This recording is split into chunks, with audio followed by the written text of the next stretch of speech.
If you enjoyed this video, consider supporting us on Patreon for just $5 a month. Click on the card in the upper right-hand corner for more information.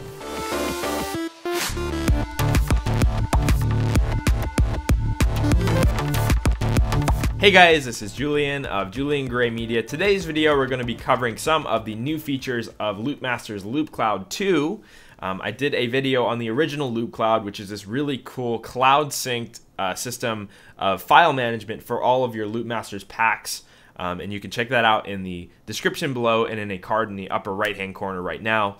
So you can get an idea of what the program does, the first version of it. Today we're going to cover some of the new features of it and why I think it's a really, really cool platform and a cool idea. It's a little bit more integrated than a platform like Splice or something like that, where you just download the sample and then drag it in. There's a lot of cooler features that you can do with Loopmasters Loopcloud that we'll go over because they have a plugin built into Ableton. So without any further ado, let's jump into the studio and check out Loopmasters 2.0, the new cloud-based file storage system for your Loopmasters samples. Awesome guys, long time no see. To start things off, we're going to go into Ableton, as you can see here, and drag the Loopcloud 2 plugin onto a free MIDI channel.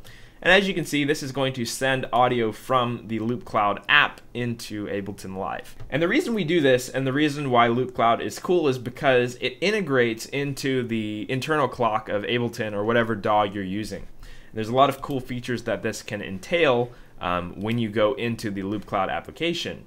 So I'm going to go ahead and go into my own library of samples here. I'm going to clear any search query that I had here. And basically, the coolest thing about Loopcloud that I found, and I mentioned in my original review of the first Loopcloud, was that the host, let's say Ableton in this case, again, sends MIDI data to Loopcloud via this plugin here. This is really cool, and it's something that Splice and other platforms like this don't do, I should say. So this allows you to actually sync whatever you're using to the beat without using the DAW itself. So let me turn this metronome on here and play at like 120 BPM here. As you can hear, we're sending this MIDI clock data into Loopcloud, as you can see here.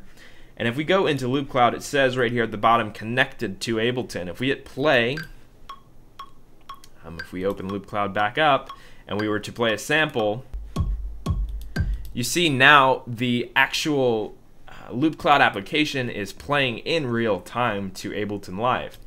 And what this allows you to do is to actually find a sample and adjust it in the Loopcloud application without having to download it, drag it in, and then adjust it in your DAW like you would in something like Splice. We can actually adjust some things in here. We can actually adjust the tempo of whatever it is we're playing. And then, as you can see, we can adjust the pitch of whatever it is we're playing.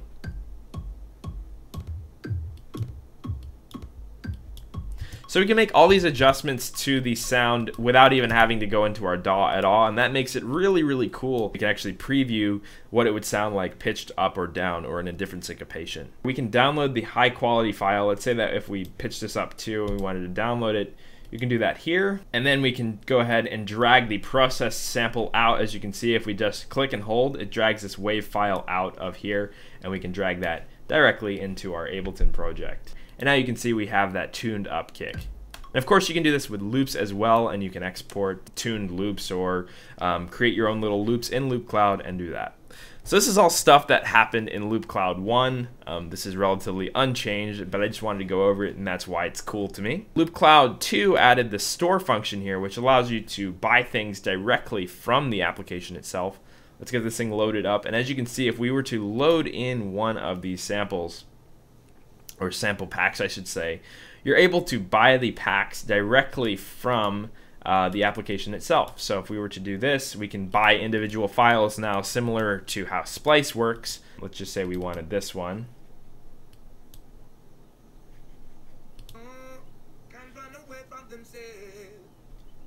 Cool, and we can buy file, and then we can buy the actual sound, and as you can see now we own it, and it shows it right here. There's the check mark. Cool, and then we can, of course, do any adjustments that we do right here, and then we can drag them into the program itself like this.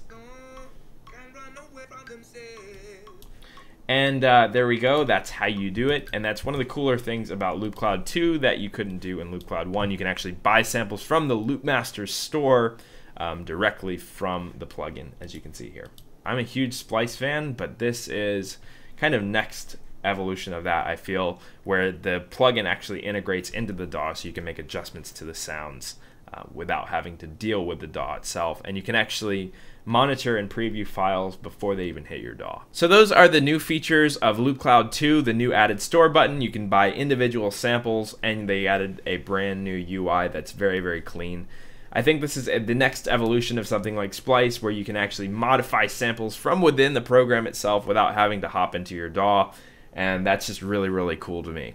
One side note to mention, if you do end up downloading Loopcloud and you want to pick up a Loopmasters pack to go with it, consider using my affiliate code. The channel gets a small kickback when you do, and the price doesn't change on your end. It just supports the channel, and I would appreciate it if you do use that affiliate code. Go pick up a pack on Loopmasters or Plugin Boutique, a plugin on Plugin Boutique. They have a lot. They have Serum and Kick and what have you.